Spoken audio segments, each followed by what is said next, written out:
নিয়ামতপুর গ্রামের আদি কালী পুজোর জনশ্রুতি ৬০০ বছরের অধিক পুরনো। এই পুজো পঞ্চমুণ্ডের বেদির ওপরে মায়ের অবস্থান। শোনা যায় এখনো মায়ের নূপুরের শব্দ। কালী পুজোর রাতে মাকে শিকল দিয়ে বাঁধা হয়। কথিত আছে যে শের শাহ সুরির সময়কাল থেকেই এই পুজো নিয়মিত অনুষ্ঠিত হয়ে আসছে এবং এই মন্দিরকে কেন্দ্র করে নিয়ামতপুর এলাকার জনপদ গড়ে উঠেছে। মন্দিরটি হচ্ছে পশ্চিম বর্ধমান জেলার আসানসোলের কুলটি বিধানসভার অন্তর্গত নিয়ামতপুর গ্রামে। এই মন্দিরটি নিয়ামতপুর গ্রাম কালীবাড়ির মন্দির নামে সুপরিচিত। পঞ্চমুণ্ডের বেদির ওপরে মায়ের আসন।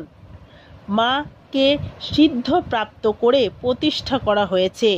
শের শাহ সুরির আমল থেকে মন্দির প্রতিষ্ঠিত, যেটি কথিত বা লিখিত রয়েছে। Green Asansol, clean Asansol.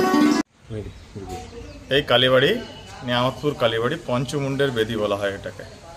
মান্যতা আছে, আমরা যে ছোট থেকে শুনে আসছি যে এটা শের শাহ সুরির সময় থেকে এই কালীবাড়িটি এখানে আছেন, মা কালী এখানে আছেন। এটা পঞ্চমুণ্ডের আসন এবং এখানে সিদ্ধি প্রাপ্ত করে মা এখানে প্রতিষ্ঠা করা হয়েছিল। পরবর্তীকালে শেখরের মহারাজা, কাশীপুরের রাজা, এদের স্টেটের আন্ডারে এটা ছিল এবং তারপরে নিয়ামতপুর জমিদারির আন্ডারে এটা আসে এবং সেটা সেই অনুযায়ী আমাদের পূর্বপুরুষরা এটা পূজা করে আসছে। প্রায় ৬০০ থেকে ৭০০ বছর হতে চলবে।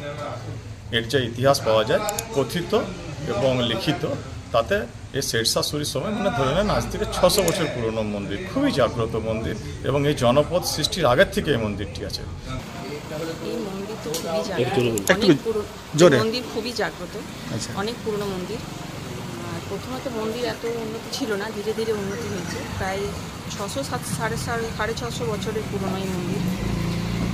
প্রতি বছরই খুব ধুমধাম করে কালী পুজো হয় এখানে। অনেক পুণ্যার্থী আসে এখানে, প্রতিদিনই প্রচুর ভিড় হয়।